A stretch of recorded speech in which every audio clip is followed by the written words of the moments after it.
Oke, halo semuanya, kembali lagi di Informed Hanif dan kali ini kita mau bahas mobil ini nih. Namanya EKXEV, EKXEV. Jadi Mitsubishi EKX ini dia punya kembaran di Jepang sana, namanya Nissan Days. Nah, ini adalah versi EV-nya dan versi Mitsubishi-nya. Versi Nissan-nya bentuknya kayak gini. Versi Mitsubishi-nya bentuknya kayak gini. Jadi kayak apa? Ya betul, jadi mirip expander. Tapi kayak expandernya itu digeprek ya, jadi dia rata. Dan gue bersyukur namanya EKX EV. Bayangin kalau namanya iEKX. Jadi kan. Nah, Mitsubishi tahu, makanya namanya jadi EKX EV. Dan lihat, dari depan menurut kalian gimana tampaknya? Kalian suka apa enggak?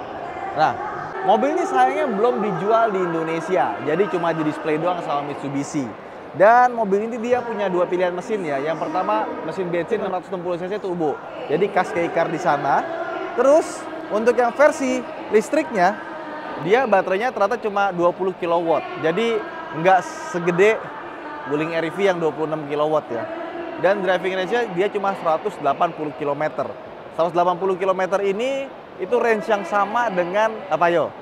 Dengan Nissan Leaf waktu pertama kali keluar di tahun 2009 atau 2010 gitu ya. Jadi gua harap kalau versi Indonesianya dia bisa lebih gede lagi baterainya.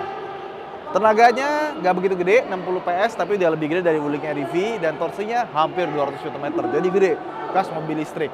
Nah, kita lihat dari samping yuk.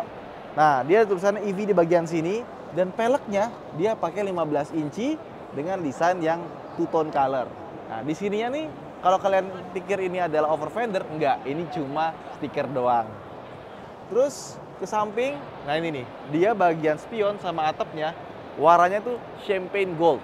Jadi warna biru dipadu dengan champagne gold ternyata bagus ya. Terus khas dari mobil-mobil keycar, pasti deh bentuknya tuh rata kotak. Biar dia panjangnya nggak sampai 3,6 meter, tapi bisa ngasih space yang gede. Termasuk juga atasnya nih, wih, ini beneran loh bisa dipakai buat bawa barang nih ternyata. Karena emang orang-orang Jepang sering bawa sesuatu ya, jadi roof rack ini pasti kepake, bukan cuma sekedar estetika. Nah, ke belakang, rem belakangnya masih tromol, dan belakangnya bentuknya seperti ini ya. Ini yang EKX EV juga tulisannya di situ, sama di bagian sini ada ininya nih, mata kucingnya. Ada kamera mundur di belakang, sama bagian spoilernya ini manis ya. Kita buka bagasi belakangnya. Nah, ternyata walaupun mobil ini kecil tapi bagasinya lumayan. Dan di sini bisa kita buka ya. Tuh, ada storage lagi, sama di sini juga ada storage lagi. Dia kenapa dua layer gini ya? Lucu. Dan ini kursinya bisa direbahin sampai maksimal segini dan bisa maju, dilipat tapi nggak rata lantai sayangnya. Oke. Nah, ini paling tegaknya segini ya. Jadi meskipun dia mobil kecil tapi bagasinya nggak kecil. Oke. Di sini ada apa sih? Oh, ini washernya. Makanya dia ada sedikit coak. Sama di sini ada wiper dan udah ada defoggernya. Karena di Jepang mobil itu ada musim dingin buat ngilangin bekas-bekas frozennya pakai defogger. Yuk kita masuk ke dalam. Nah, ini bagian belakangnya ya, dan bisa kita lihat kursinya itu kebagi dua. Jadi bisa dilipat separuh doang, dan ini motifnya lucu banget sih, kayak anyaman gitu ya, tapi sebenarnya bukan. Sama interior warna putih. Kalau masuk Indonesia mungkin warnanya bakal diganti ya, karena cepet kotor. Waduh, lega loh.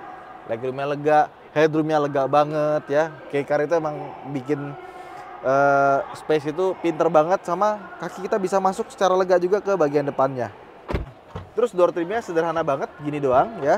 Di sini kita ada tuas. Wah, bisa dimundurin ternyata. Jadi kalau kita butuh bagasi yang lebih lega tinggal dimajuin, kalau kita butuh legroom yang lega tinggal dimundurin. Majuin lagi. Oke, paling maju segini. Gile. Keren ya? Keren banget. Seneng gue kalau keycar gini tuh, karena buat harian, buat kita warawiri dalam kota itu pasti kepake banget. Gue aja di desa itu pakai Wuling REV terus kok. Karena udah paling enak lah mobil kecil. Oke, sekarang kita masuk ke dalam bagian depannya. Ya, posisi duduknya tinggi ya. Terus kita bisa atur, udah ini udah paling rendah tapi rasanya masih tinggi. Dan ini tuh masih ada rasa-rasa Nissan-nya. Contoh, nih, setirnya itu tombol-tombolnya mirip apa? Iya, Nissan Kicks. Terus speedometernya dia juga udah full digital. Head unitnya ini sama kayak head unitnya apa ya? kayak Outlander yang versi di luar. Yang pernah kita bikin videonya ada di bawah waktu kita di Jepang. Di sini ada AC-nya. Kalau kita nyalain ya, ini tuh tombol AC-nya itu kapasitif semua, baru dia nyala. Kalau mobilnya mati ya mati gitu. Sama shifternya ini juga lucu, bentuknya seperti ini ya, PRND-nya. Sama dia juga kapasitif juga. Nah, dan kalau misalkan lagi berhenti dia nggak kelihatan PRND-nya, itu kelihatannya samar-samar doang. Di sini ada pedalnya, ada gambar pedal terus muter-muter. Dan dia bisa parkir secara otomatis, ada tulisannya auto parking. Di sini ada tombol buat aktifin atau matiin electronic parking brake-nya. Nah, di sebelah kanan dia tombol-tombol power window itu mirip sama punya Nissan ya. Sini ada tombol-tombolnya banyak, ada buat heated steering wheel, ada drive mode di sebelah kanan, ada buat brightness interiornya, ada buat brightness layar di sini, sama ada trip reset, sama kalau ngecasnya kita mau matiin ada pencet tombol di sini, dan kita juga dapat pengatur ketinggian lampu depan, plus ada auto hold-nya tapi letaknya ngumpat. Nah, untuk storage seperti yang kalian tahu mobil K-Car itu banyak banget storage lucunya. Contoh di sebelah sini kita bisa naruh cup holder, sini bisa naruh barang sampai ke sini. Jadi apa? Stargazer ya. Di sini juga ada laci. Terus di bawahnya, nah, pinter ya, K-Car gitu loh. Terus nih, kita mundurin. Misalkan kita parkir mepet, mau keluar lewat samping, tenang, bisa. Tuh. Tinggal naikin aja armrestnya. Kemudian di sini, ini pegangannya sengaja dibikin luas, biar bisa naruh barang juga. Di sini ada, oh ini cuma dilapis kulit doang, tapi nggak ada foamnya di dalam ya. Sama di sini ada cup holder, dan ini nih, nah ini nih keren nih. Tuh, kita dapat storage yang cukup besar. Lucu ya? Pinter banget.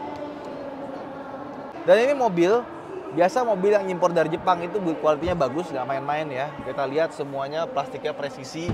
Di tengah sini ada speaker ternyata, buat center speakernya sama.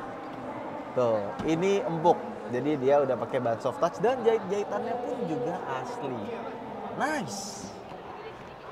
Bagus ya.